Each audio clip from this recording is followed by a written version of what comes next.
ఏకకాలంలో 2 లక్షల వరకు రైతు రుణమాఫీ చేసిన సీఎంకు ధన్యవాదాలు తెలిపారు మంత్రి కోమటిరెడ్డి వెంకటరెడ్డి.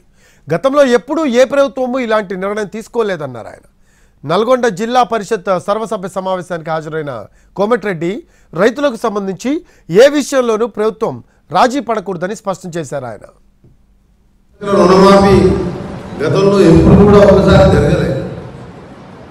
2014 నుంచి 2023 డిసెంబర్ 11 వరకు మొదటి విడత పోయిన గవర్నమెంట్లో 16,000, ఆ తర్వాత 12,000 కోట్లతో మొత్తం 28,000 కోట్లు 10 ఏళ్లలో మాత్రమే అది 6-7 విడతలుగా ఇవ్వడం జరిగింది. దాంతో రైతుకు పెద్దగా లాభం జరగలేదు.